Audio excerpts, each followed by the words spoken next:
All right, let's talk about one of those little grammar points in European Portuguese that, once you get it, makes you sound so much more natural. It's a total game changer, and it's all about what you do with pronouns right after words like for, with, or from. So, here's our game plan. We'll start with the problem itself, then meet the special pronouns that solve it. We'll tackle the one weird exception, como, see how it all works in actual conversations, and wrap it all up with the one thing you absolutely need to remember. Sound good? Let's get into it.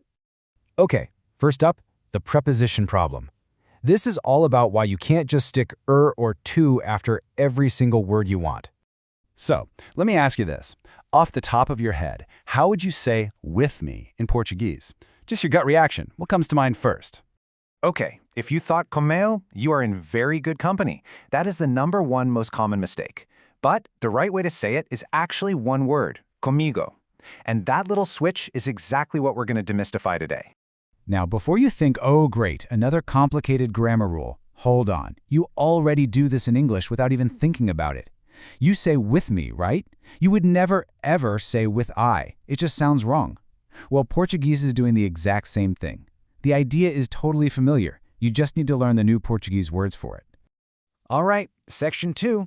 Let's meet the heroes of the story, the pronoun squad. These are the special forms you're gonna want to know. So, what are these things actually called? The fancy term is prepositional pronoun. But all that really means is it's the special form of me or you that you have to use after words like para, which means for, de, meaning from, or sem, without. Okay, let's look at the lineup. On the left, you've got your regular subject pronouns, the ones you already know, like eu, tu, ele. And on the right, that's our new squad. Now, don't get overwhelmed. The big changes you need to focus on are right at the top. Eu turns into mim, and tu becomes ti. See that? Mim and ti. The great news is, for him, ele, or her, ela, nothing changes. They stay the same. So for now, just lock in on mim and ti. Those are your key players. Okay, so you've got mim and ti. Simple enough, right? Well, for most prepositions, yes, but there's one little rebel in the group that likes to do its own thing, and that word is come, which means with. It's a special case, so it gets its own section. Check this out. When you use com, it doesn't just sit next to the pronoun. It actually mashes together with it. So com plus mim? Nope, that's not it. They literally fuse to become one new word, comigo. Same thing with you. Com plus ti becomes contigo. And for us, com plus nos becomes conozco. These aren't two words. They're single, special words. So the rule for com is actually pretty simple when you break it down. It only fuses with me, you, and us. That gives you comigo, contigo, and conozco. For everybody else, him, her, them, it doesn't fuse. The words just stay separate. You just say comele, comela. Easy, right? All right, enough of the charts and rules. Theory is great, but where this stuff really clicks is when you see it in action. So let's go see these pronouns out in the wild, in actual conversations. Okay, imagine this little scene. Someone comes up to you and says, "Trouxe este presente para ti." And you, a little surprised, might say back, "Para mí, muito obrigado." And here's what's happening. The first person says, for you, and they use para ti. See? Not para tu. And the reply, for me, is para mim, not para eu. That's the rule playing out perfectly in a real exchange. Okay, next example, this time with our special word, com. Someone asks you, "Vais comigo à festa?" And you'd answer, "Sim, vou contigo." So, what's that in English?